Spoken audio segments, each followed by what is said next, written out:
Good morning, guys. Welcome to Power Up 365, and today it is Sunday. So one of my goals for Sunday is every Sunday when I do a Power Up 365, I want to talk to you about something that I've grown or I've learned during the week through the books that I read. I've always said I must make sure that I read 4 books a month. And that's what I'm currently doing. I've started well in 2021, but to hold myself accountable, I said, well, every Sunday, this is what we do. In the Power Up 365 channel, this is what we do. We go and we reflect on the week that's gone by. And the week that's gone by, we go and reflect, okay, what worked, what did not work, and how did I grow? What did I learn this week, okay? Because if you keep growing every single week, your whole life's going to change. Your whole year is going to change. You're going to have an outstanding year. And you only know what you know, so that means you've got to go and seek out knowledge. And if you go back to what happened last week on the Sunday, you would have seen that I said knowledge is potential power. Okay? It is potential power. It is not power. This whole thing about knowledge is power, that's bullshit. Knowledge is potential power. Because if I go and learn something and I don't implement it, then I might as well not have learned it, okay? So, what are the books that I want to share with you this week? So, this week I started reading Max Out Your Life. I actually finished it this week, and it is by Ed Mylett, and he wrote that book. It's a very short book, very good book. Ed Mylett is a billionaire, I think, and he is very successful. He's got his own podcast. You guys can go look at it. Great guy, has his own plane, lives on the beach, lives a great life, but he started with nothing. So what this book's about is, it says, what is his secret of being successful? What is his secret of being successful? And his whole philosophy is he wants to meet his true self. I call it his true self. The self that he was born to be. He just wants to match up to that person that he was born to be.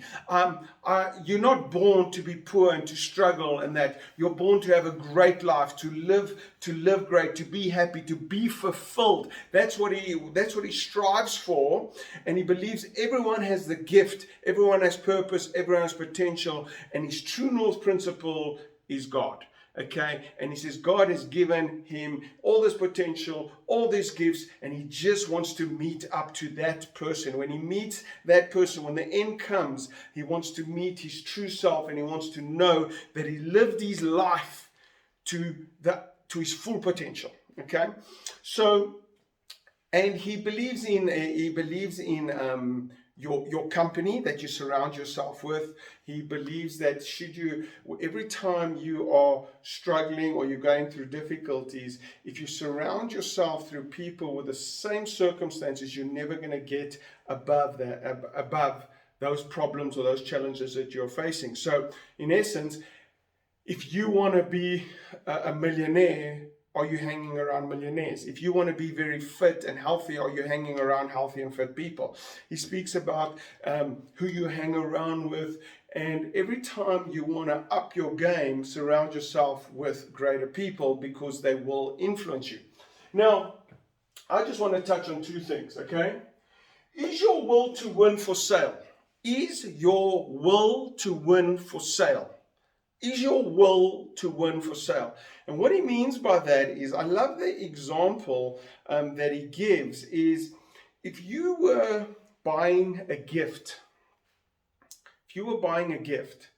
and that gift was for a friend or for a birthday or for someone at the office, and you wanted to buy a scarf, let's say, he uses a scarf as an example, and you will go, and what you're going to look at, the cost. You're going to turn the cost, and you're going to look, what is the scarf cost? What does the scarf cost?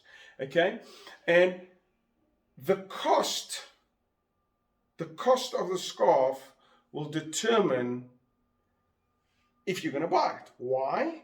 Because it's not for someone, it's someone for the office, and that there is a cost for that, right? So is your will to win for sale? So is your will to win for sale? So There's a cost to win. There's a cost to win. Now, compare that thing. So you must probably going to say, no, listen, that is too expensive. I'm going to look for something better, something cheaper. It's only for someone at the office and that. But what happens if your mom, who is busy, she's very old, she doesn't have many years left, you don't know if this is going to be her last birthday, and she really loves that scarf. And you look at the price. Does the price matter? Does the cost matter? Okay, because you know what it's going to give to your mom. Your mom's important. It's her last birthday. It could be her last birthday. So obviously, if you can afford it, and which that's another thing, you should build yourself to afford a great life and to be able to give gifts and things to the people around you and make sure they are looked after. But what happens is you look at that cost or you don't. Your mom loves that scarf. You don't know if it's her last birthday. It will make her happy. All what you want to do is make her happy. So you buy the scarf because the cost doesn't matter. So many people want to win, but they look at the cost, right? They look at the cost. So is your will to win for sale? So as soon as you look at the cost, bam, that cost is too high. So you sell out. You sell out on your will to win. You sell out. You lower your standards. You lower your standards because you start making excuses. It's too expensive. It's too expensive. So your will to win has got a price. And you are selling out on that price. You must never sell out on the will to win. Your will to win is never for sale. It is just never for sale. You decide what you want. You step up into it and you go for it. When a cost comes, but it's going to cost so much. But you know what? Can I afford this? And you look at the costs and you sell out. Your will to win is not for sale. That's very, very important. Very important. And I think so many people are for sale. So many people talk a good game and they want success in their life and they want to be successful, but it is all for sale. The next one is the goals as if you own them. Set your goals as if you own them. When you set a goal, own that goal. Step up into that goal. If you say this year, you're going to make more money, that's not good enough. You've got to own the goal. How much more money? Hey, I am going to make 40 million rand this year. Okay, 40 million. It's specific. 40 million rand. I'm going to make 40 million rand. I'm going to make 40 million rand. I'm going to step up into it. This is what I'm going to do. I'm going to own it. I'm going to own that number. I'm going to own that goal. This is what I'm going to do. I'm going to make 40 million rand, right? Then accountability. Hold yourself accountable to your goal. Who is going to hold yourself accountable? You know, I'm actually doing this Power Up 365 on a Sunday. You guys are holding me accountable that I make sure that I read my books every single week. Otherwise, next Sunday, I've got nothing to talk about. And I've just told you every single Sunday, I'm going to share with you on what books I've read, something out of the books I've read. Now, that's a big task. That means I've got to do it every single week. Yes, every single week. So get a coach. Get a coach. Get a coach to hold you accountable. If you guys want to join the Johnny Eliades International, we have a coaching program. Just send out an email to info@johnnyeliades.com. johnnyeliades.com. info@johnnyeliades.com, right? info@johnnyeliades.com. Hey man, reach out to me. Let's get together. Let's create a mastermind group. I will hold you accountable to your dream, because if you want a goal, right, you've got a dream. Dreams have goals. If you have a goal, it needs to be specific, okay? Then you need someone to push you, hold you accountable, hold your team accountable. That's the way you do it. And then you've got to visualize it. You've got to visualize this thing happening. I'm visualizing 40 million rand this year. I'm visualizing, I'm seeing it. How does it feel to achieve that goal? I'm visualizing, I'm seeing it, I'm owning it. Every single day I'm putting it on a vision board. What does that mean? What will it do to my life? How many people will be working for me? How many lives will I be changing? That is visualization. That is visualization. Okay? So the next book that I want to read that is a very controversial book is Outwitting the Devil. Outwitting the Devil. Now, just think of this book.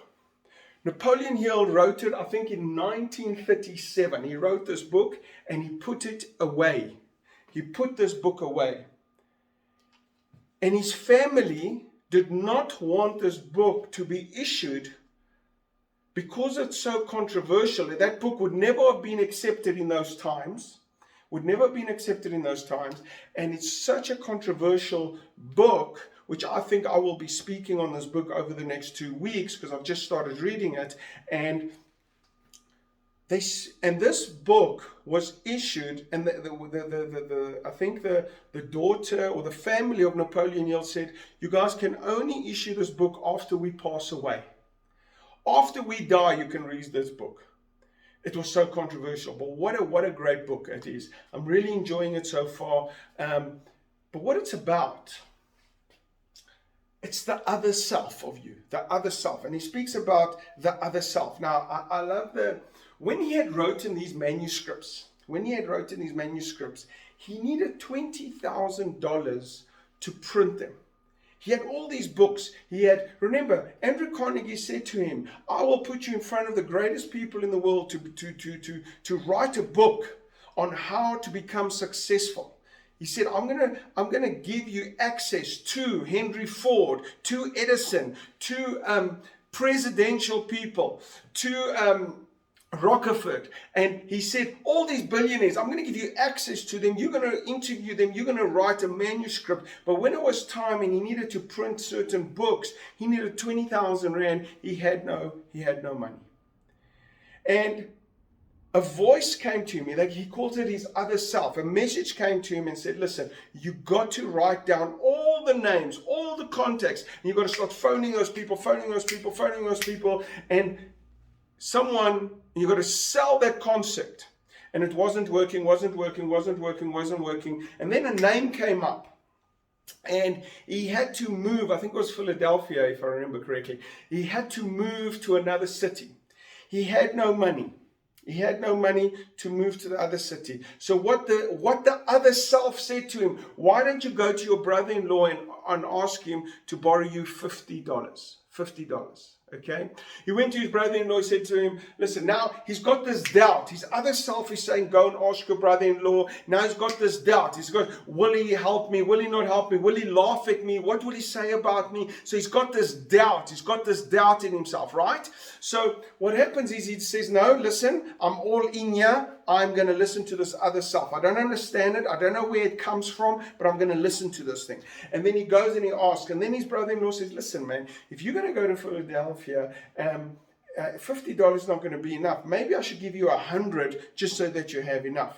He goes there, he goes to the city, he goes all the way, he gets on a bus, and then he finds the cheapest hotel to stay in, and it's $1 a night. And his other self says, listen, if you want to get into the context, if you want to be surrounded by the people, you got to live in the best hotel. Now he's saying, but hang on, I only have $100. Well, you see, he believes now, and he's trying to describe what is this other self, and it's all about faith.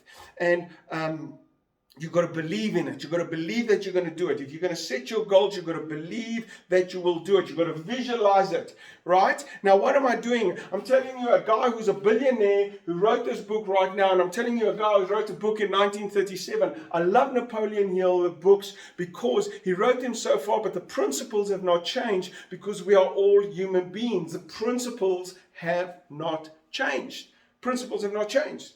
How to become successful in 1937 is the same thing, and how to become successful in 2021. It doesn't change because we're all human beings. We've all got this thing in mind. We've all got challenges we have to overcome, and how do we do that? And there is no manuals, but successful people put their thoughts down on books, and we learn from that, okay? And so what happens is he goes and he decides, listen, and he goes and stays in the suite.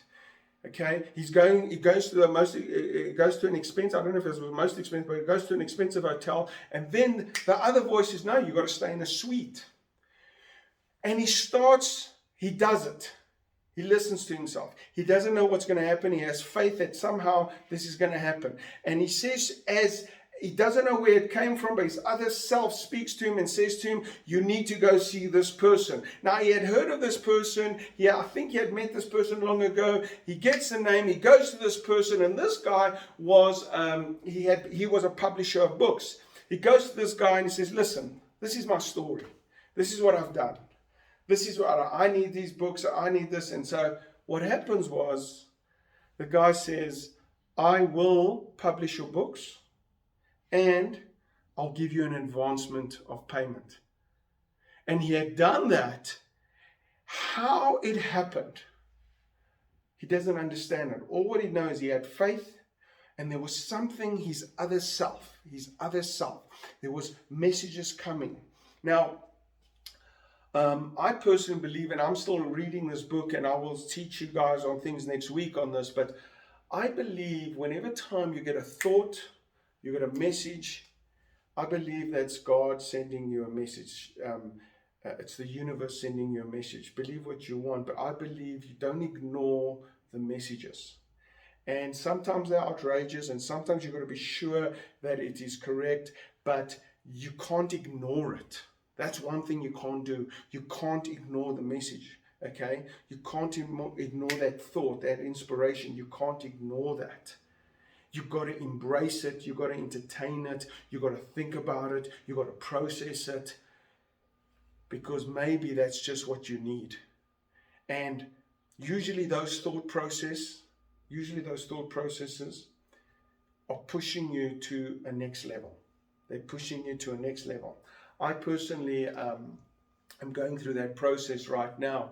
We've run out of space in our current offices, and I'm looking to expand. And I look at this big 3-story building, and I'm thinking, man, I think I'm going to buy that. And this thought process is coming to, how am I going to do it? Where's the money going to come from? Will we be able to afford it? Is that too much on the expansion? But the thought process has come to me. Now I'm entertaining. I'm not just going to ignore it. And why won't I ignore it? Because I read books, because these are the same things that are happening to these people. And they did it, they entertained it, and they become successful. Where this will end, I don't know. But who knows? Maybe in 4 or 5 months, my offices have relocated. I've got offices all over the country, and I'm busy looking at that. But I'm just trying to use how reading books, and just not reading and standing on the sideline, reading books and converting it into action. That's how you change your life. Remember, knowledge is potential power. Knowledge that you take action on gets you to success. Thank you very much, guys. This is Johnny Liotis, your success strategist. I hope you have an outstanding Sunday and look forward to the week that's going to come, and set yourself up for success. Thank you very much, guys. Have a great day. Cheers. Bye.